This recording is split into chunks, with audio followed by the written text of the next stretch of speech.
Good morning. Morning, y'all. Good morning. All right.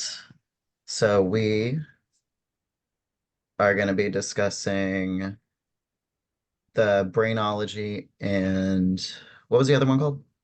Impact of poverty on Impact. students and all in their minds. Yes, absolutely. All right. So if we want, let's get started with the discussion questions. Lisa, you said you had them pulled up. Yeah, I have them pulled up. It says according to DeWitt, what do people in our society value? What should they value? And do you agree with the author about what people value or should value and why? Yeah. So I think what it's saying is people, when they did the surveys, that they valued the idea of the growth of their brains, the work in, with their hands. Mhm. From what I understood, it was they put value more on when they learned that their brains could grow, they put more value Mhm. on it. Mm. And that's when they began to expand. That's what I took from it. Now, it also asks us, do you agree with the author about what people value or should value and why? I agree with it to a certain extent. Um, because some people get praises for things they actually don't do. And what I mean by that is if you constantly, like children, because these were children surveys, if you constantly telling a child, yes, this is right, oh, you're right, you're right, you're right, or you're telling a child, well, don't do it this way, do it that way, but you're not showing them how to do this correctly, because it takes two, it takes the teacher and the child. And the schools now, you don't have teachers that really want to teach. Can you kind of understand what I'm getting at? I Yeah. And it's not totally that understand what you're getting. they don't want to, it's not that they don't want to teach. It's hard for them to teach. We Mhm. have students at that grade age who don't want to listen, or they know everything, You know, so I that's even why remember, I kind of, and I specifically remember making a note with this reading where like the fact like I've always believed that like a good teacher needs to be able to teach the same thing in multiple different ways. You can't just go about right? trying to force people to learn things the way you teach them or how you learn them because that's just not productive. Like you need to be able to reach out. Like no two people learn things the same exact way. What So are for you to think Exactly. they need to learn that one way is incredibly naive to me. because there's like isn't there's like visual wait there's like Hmm. different wait I'm trying to think about this because I had to do an assignment about this. There's visual, like there's physically doing in front of you, there's like showing it, and then there's auditory, there's like Hmm. you have to Right. because You have to like enjoy what you're doing. yes, and you also have to like put in the work to like because when Thank I you. like Yes. how I learn is like you got to tell it to me and you got to show it to me because Yeah. if you don't do it in front of me, I'm You're a not gonna visual understand what person. Yeah. yes. Right. I agree with you. Like I I agree could with you. watch and learn things, but like unless I'm doing something hands-on for myself, like honestly, a good example was with me learning hair. Like they were showing me stuff and I knew nothing about it when I went into it. And I was like, I am not gonna do well at this. And once I started actually doing it and getting the hand, it was like overnight, all of a sudden, like, oh, if I do all these different haircuts and one thing, I can make it look like this. And like it was taking hands-on and I'm like, oh, it all makes Practice sense now. makes perfect. Exactly. And actually, it was really Right. funny. One of my teachers even told me that the saying should be uh, not so much that practice makes perfect, but perfect practice makes perfect. If you practice Right. perfectly, then you'll get it perfect. But It's if you it's practice hard work and incorrectly, dedication. yes. Right. Right. That's what it is. And I believe that's what it is with our minds too. Yeah. When we put something to our minds, like when I was in school and they taught totally different than what they teach now. And I think we talked about that last time, Sean, with Yes. my grandchild. Me and her was in here. I mean, we was truly fussing because I'm like, I don't care what you say, 2 + 2 is 4. But that ain't how they teach us how to get to 4. So, it's totally different now. So when the brain starts developing and grasping a certain way, that's the way you have to teach it. And it just when you put the practice and you're steady going at it and you got hard work and dedication, you'll get it. You Yeah, will get it. It takes long. It takes a long time, but you'll get it. for real. Yep. So I think the question for number two, if Miss Natalie wants to start it, do you have the question up in front of you? Yeah, let me just pull it up real quick. What potential obstacles and criticisms might arise when promoting a growth mindset in a community college classroom like you attend at Delgado? This is actually in my paper. I actually like talk about because I talked about it with like my in the writing lab. I had a fixed mindset about writing because I thought because I had a bad experience when I was little and I was like, oh, I'm a bad writer. Everything I write, it's not good. But then like I changed. I got really good help and everything and now I have a growth mindset. I know I can do it. It's just going to take a little bit and everything. And like not to say you can't have like a growth mindset in like community college. I mean, I always enjoy my classes here. They're really small, they're really personal. You get to know everybody, always have a good time. I mean, I haven't had any like problems with like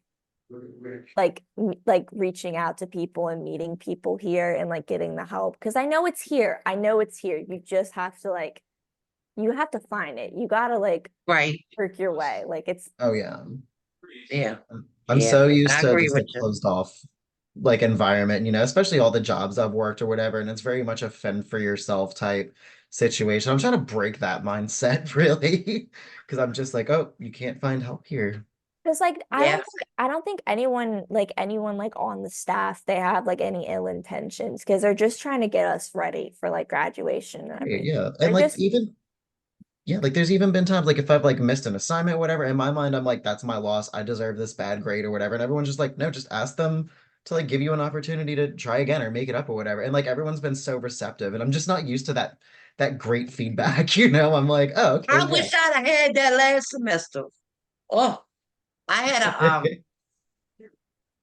everything was good for last semester except for my biology teacher, but I'll never say no names. But if when he came in because I had to buy another laptop because I couldn't get responders, he would not allow me to go back and take anything and redo over. And I really found that kind of, hard. I felt like he was really being hard on me because of that. It wasn't like I was asking for the big thing, even just a little 10 point would have been, but he would not allow that. But other We than can't that, all be winners. yeah, right. Other than that, I had a pretty good Yeah. experience. I have pretty good experience with the writers, all that CRWC. I have good experiences. Yeah. So And then it says, Sean, you could take this one. Flannery raises the question whether a focus on growth mindsets is just another way of blaming individual students for problems that are institutionalized and overwhelming. What does this quote mean? And do you agree with the quote? uh repeat that quote one more time. I don't Oh, have it in front of me. I'm gonna try the to quote. find Okay. Okay. The quote is a focus on growth mindset is just another way of blaming individual students for problems that are institutionalized and overwhelming. What does that quote mean? Do you know? let me see. Focus on good. I yeah, I think that's an extremely biased quote. Like it's very targeted. It's uh it's definitely selling that sort of like singular narrative that I don't agree with. I feel like everyone has their own things. There are students that are in rough situations practicing growth mindsets, and I think that that's again like they've even talked about how like these students like meet in the middle and everything. I mean, like Right.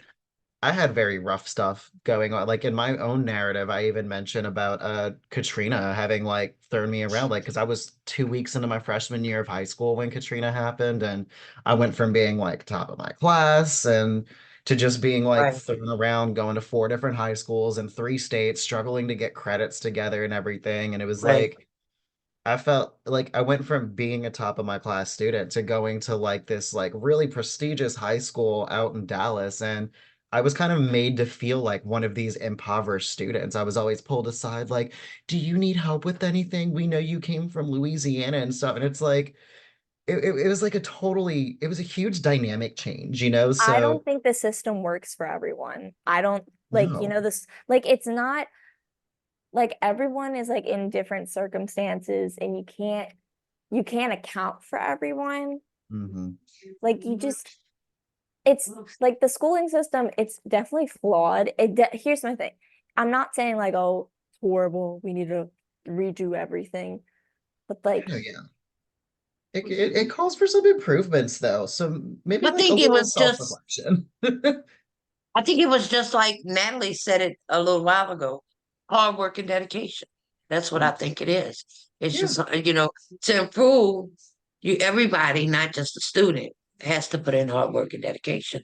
So, Yeah. and you can't just keep looking and judging people and saying, oh, well, she's making all F's or all zeros and getting all these good grades. You're steady judging people. So with the judgment of people and not putting in hard work and dedication, how many teachers, let me ask you, Sean, have you ever had that said, hey, Sean, I'm trying to word this correctly, so I'm kind of getting lost. Um, Sean, you did a great job, but let me show you how you do it this way. Did you have a lot of them that did I that? get that. I mean, I feel like sometimes there was also it would depend. Like, I mean, there were some of them that did it, and there was some that did. You know, I had some really good teachers, and I will honestly say, I think a lot of my English teachers were a little bit more personable and receptive. You know, but I feel like English teachers are more capable of communication because they have a lot of words at their disposal. So Right, they I feel know like what that you're would make doing with sense. them, correct. I know Yeah. that was kind of what my literacy narrative wound up ending about is with the fact that I had one particular teacher who did corrective criticism, but I didn't realize it till I got my age now, or not this late, but I realized it, sooner when I was doing something wrong that he would say something, but he said it in a way that kind of upset me, but that ain't what he Yeah. meant yeah. because he said that same thing at graduation, you see. And I Mm. didn't get upset then. I just kind of looked at him like, here he goes with this. But I think that everything can improve. Anything, not just education, can improve with over time. And if people wouldn't be so judgmental. Oh When you yeah. look at where people coming from. I Yeah, because think like that I was her mean, only questions. yeah, because I mean, I'm even even that same quote with with the like With I find that I don't know, like I just feel like that's very like kind of a hurtful comment. Like it's calling out like almost like an injustice into it, but like that quote alone It creates an is. injustice. It's like it's almost like you're making it seem like that people that are like impoverished in any way are like it's have their to stay fault. in a yeah, like they have to stay flawed. They have to stay in that Oh, 15%. that is It's like that's my narrative. Hello. right. It's like that's a terrible thing to say. Like I'm It like that is. who would say Because you know how that? many people made it out. How many Yeah, people made it out of poverty? for It's a real. Like lot I of mean, them. I've been homeless twice and like here I am like working a full career and on my way into a second one, you know what I mean? Like and Right. I did it all on my own, so I feel pretty damn proud of myself. Like you want to put me in the curb? Like I'm about to Go ahead, Sean. break the And it's system, also y'all. it's Like not just like kids, it could be like a generational like issue too. Like you can't Exactly. be You like, cannot oh, help. like You're they're right just now. you're just a kid. Like you can't be like held responsible for your financial situation. That's not you can't you're just a kid. You can't do that. it's true. The It's like old saying is, you never know what a person is going through. mhm. And it says a lot, especially when you come from poverty. It says a whole lot. You never know what they're going through, what they're seeing when they get up in the morning. We have kids that their first thing going to school, they walk out. and they see somebody dead in the hallway. How do you expect them to go through the rest of the day like nothing never happened? Those things are real, you know, Hmm. and, That's people true. are judgmental, very judgmental.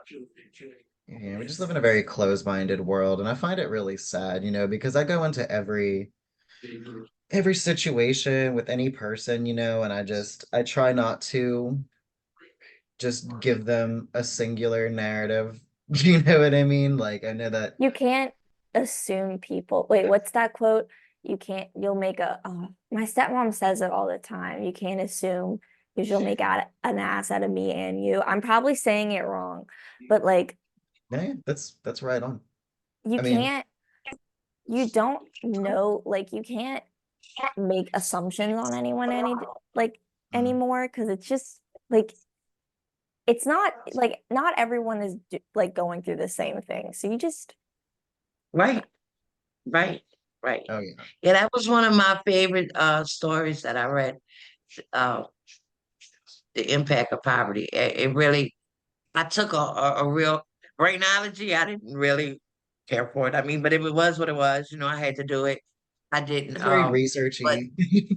yeah, the impact really kind of got to me, that one and the single story and Yeah. Oasis Desert. That those was like my favorites. And That single story one really got was very that one did check me up at some point. I was just like, oh, like I don't usually get like that from things, and that one was like, oh, yeah, okay, that's a yeah, feeling. yeah, it was. But I don't know if there's anything else we have to do this morning. I sure wish Alyssa would have got on. Yeah, I think You that's know, I think we reached the time limit too if we want to consider this yeah. discussion a but that's okay. success. I enjoyed I did it. too. These are rewarding. All All right, right. Yeah, guys. Same time next week. No, I'm joking. I'm Getting joking.